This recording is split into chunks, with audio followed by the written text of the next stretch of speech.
Hey, this is T-Band, and I actually have absolutely nothing planned to talk, but I'm just sitting down here and thought I'd kind of document what I'm up to.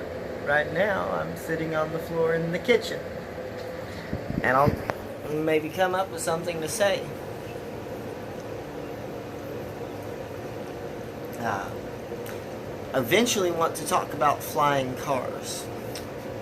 And how do we get flying cars? Well, there's the possibility of a propeller or turbojet styled like airplane type car with wings.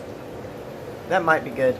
There's also the ducted fan approach, like Aeroflex uses on their hovercrafts, almost like a motorcycle you hop up on and start the engine, turn the handle, and up you soar. Pretty cool. And rides like a bike or a large motorcycle. There's also the possibility of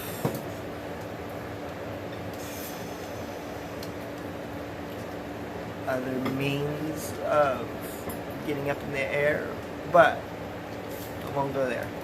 But what I do want to talk about is how nice it is to fly from one place to another. There are many advantages to this for the independent patriot. Okay? So, one is that there will be less streets, because roads have to crisscross everywhere and connect everything. If you look at a map and measure how much roads there are, how much area of actual roads, all the cars are on concrete, they're on the roads. And if you take all the area of the concrete roads together and squish them into one, put them all next to each other, put all the lanes next to each other, you'll find that it's a very small area compared to the total area of the city. Like maybe 1/10,000th. Well, that's very little area. Maybe I'm wrong. Maybe it's more like 1,000th. And all the rest of the area is, I don't know, maybe it's bigger than I thought. But it wouldn't have to be so big if you didn't have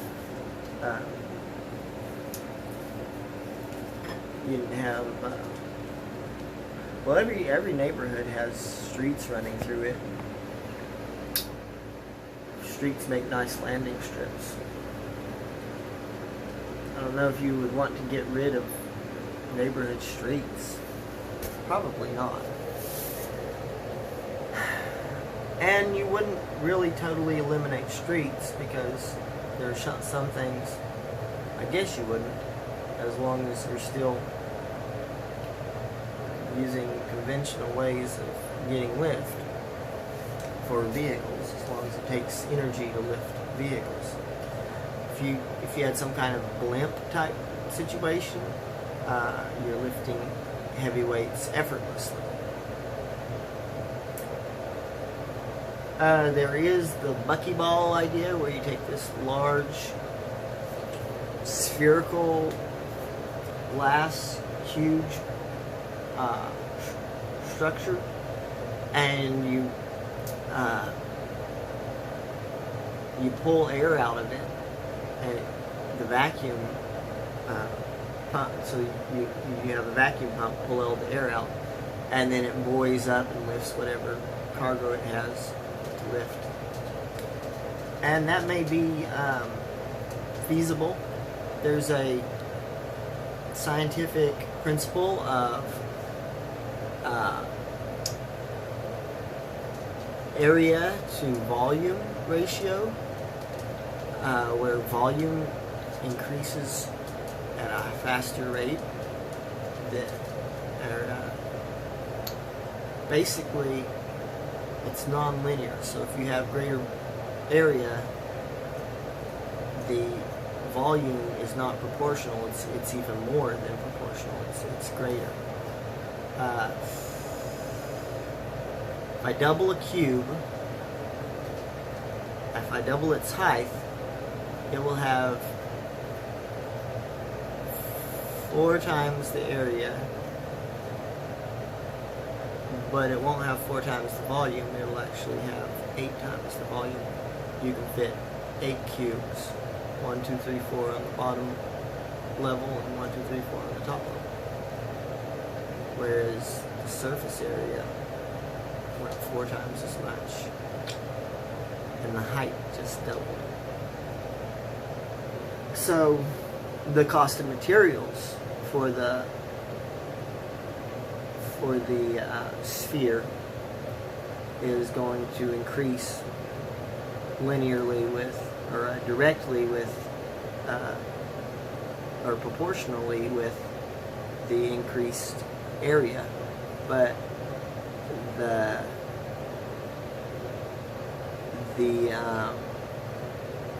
resulting buoyancy that you're desiring is going to increase according to that cube, and you get more lift for less money as you increase the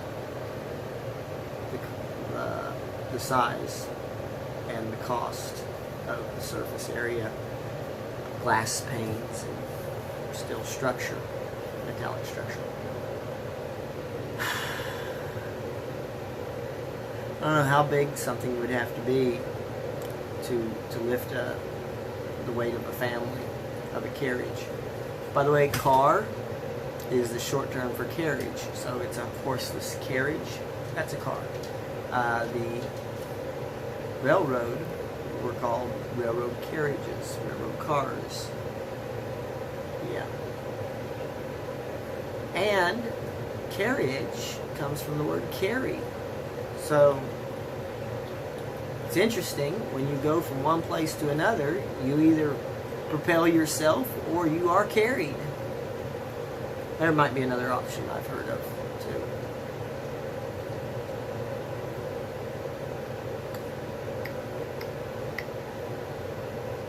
Yep. So the cost of roads will go down though, and repairs and stuff, because you can have much smaller lanes, just single lanes to maintain.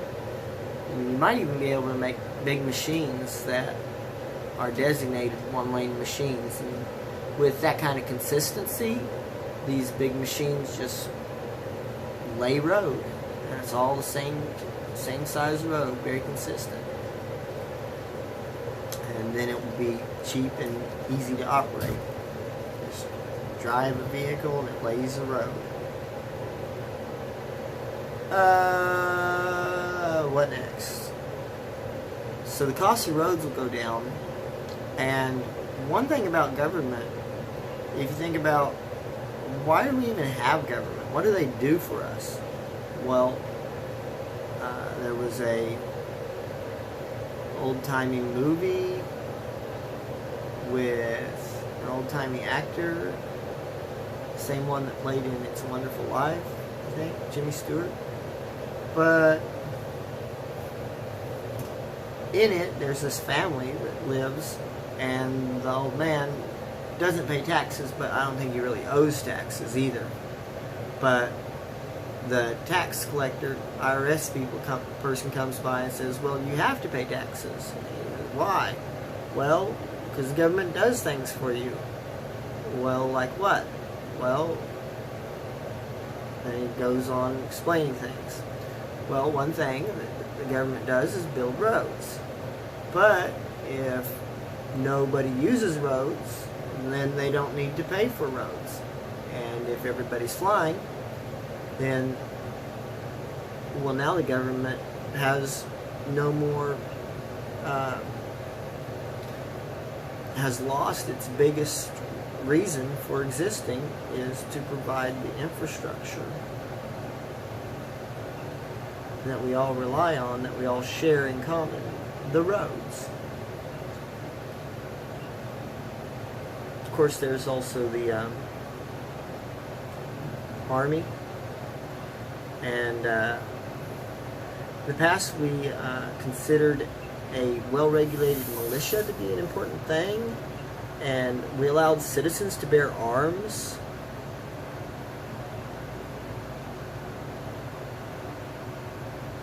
In order for that to be the case. So look what we did. We gave regular people the right to always have weapons, so that if ever there came a need to defend the country, the people of the country could quickly get their weapons and whatever training they've had with those weapons and become crack soldiers to help in defending the country. Flying cars, flying carriages that carry you and your property from one place to another. So with less time on the road, there's less... Okay, so you don't have... so when you have vehicles on the roads, and the roads are just a small fraction of the total area of the city, then all the vehicles are concentrated in a relatively small area. Well, they're likely to have wrecks and collisions. But if you allow people to go from point A to point B, and all over the city this is going on, every residence is different that people are leaving from, and every residence that people are going to is different, and everybody has a different road or airway that they're traveling. Well, will there be collisions of vehicles in air? That really won't happen because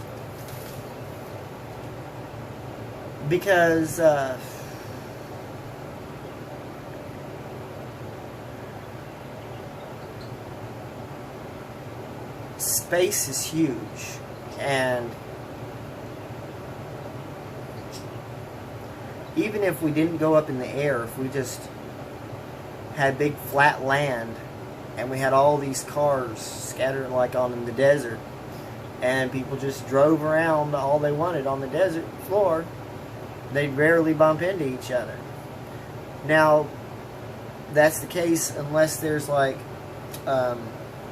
hubs where people are congregate. Well, then everybody flies in onto the same spot, and that leaves the opportunity for collisions as you're all converging on where you want to work or locate. Now it may be though that hubs of convergence will be less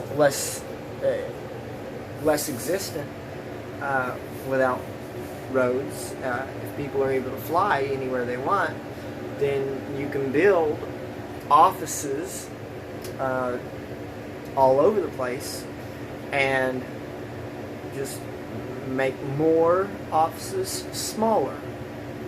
And that's certainly an option that would spread things out, and that might be a natural development without roads and without limitations to traveling on the roads. Well, next thing is that there won't be stoplights. So, no red lights.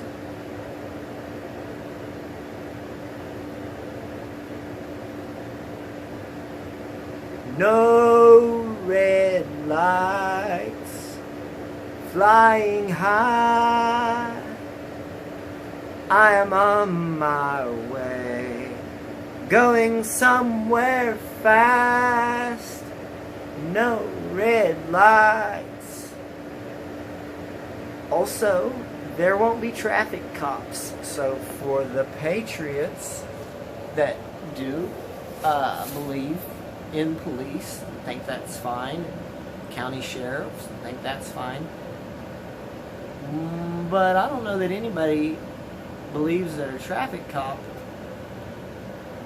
is such a good thing. The thing about a traffic cop is their main job is to detain violators that are speeding too fast or not following signs, not following rules of the road. And yet they're always there ready to respond to an emergency. And maybe sometimes they see something suspicious on the roads and they go find it. Well, if you're doing something suspicious, you don't like that part of the... So we can still have officers of the law that are ready to respond to any place right away, on call. There are ways of monitoring what's going on in the city in various areas. People are monitors too. You can have agents go out to crowds that are devoted to law enforcement and stuff, to protection of citizens. So,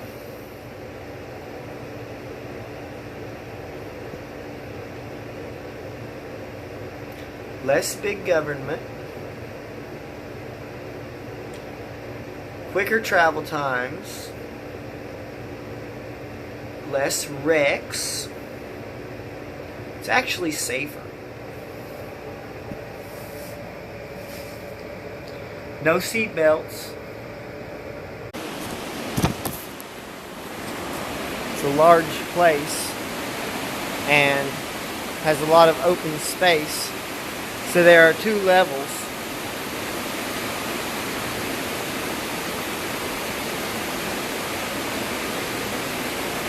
And I was talking about flying cars, but actually, if we could have flying people, that would be nice. And we'd all be just like little birds,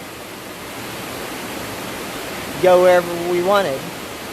And as we went around in the space, we'd have to watch out for other people. Some would be hovering. Now, if you're going to have people flying, if you will have people flying, you will want whatever device they use to fly and makes not too much noise or wind so that it causes a disturbance. And it's not outside the realm of possibility that magnetism and electricity would provide a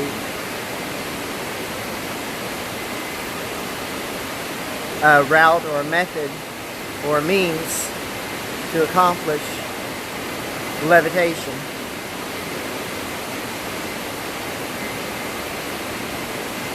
And maybe when we understand the structure of the atom better, when we understand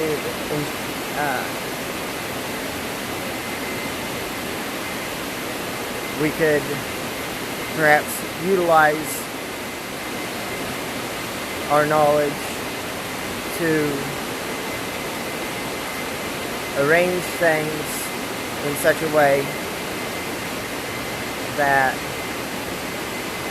either for ourselves or for some other material we can accomplish either the absence of gravity or a reverse of gravity.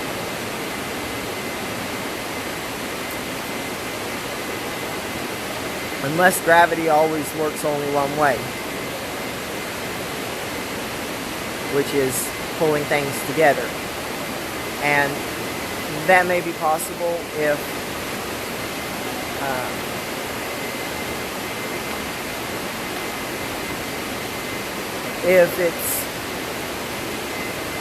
gravity is electromagnetic in nature, and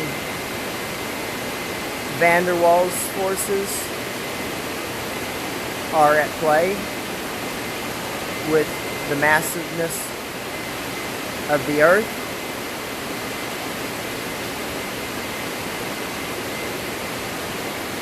However, perhaps utilizing the Earth's gravitational field,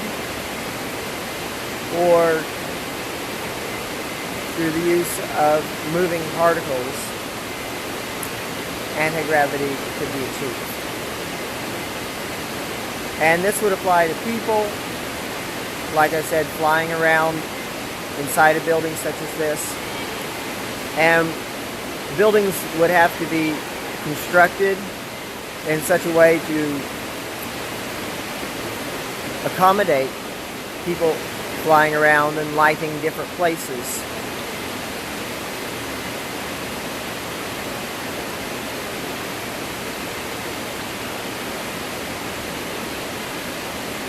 And if we did have flying cars or carriages, like I mentioned in the earlier part of this video,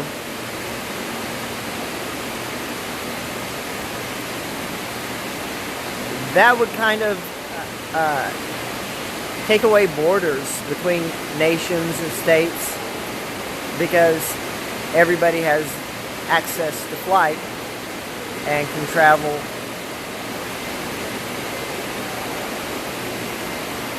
through the largeness of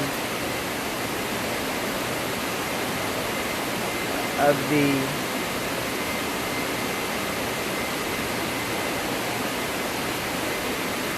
so there's a whole lot of space. Like if you ever drive down the road, it takes a long time to get from one part of the country to another part, and you pass a lot of land, and all that area for vehicles in flight is a great deal of space to cross borders. There are people I've heard that are unreached in this world by modern civilization, and all that would end as well, because you just can't hold anybody back from going wherever they want.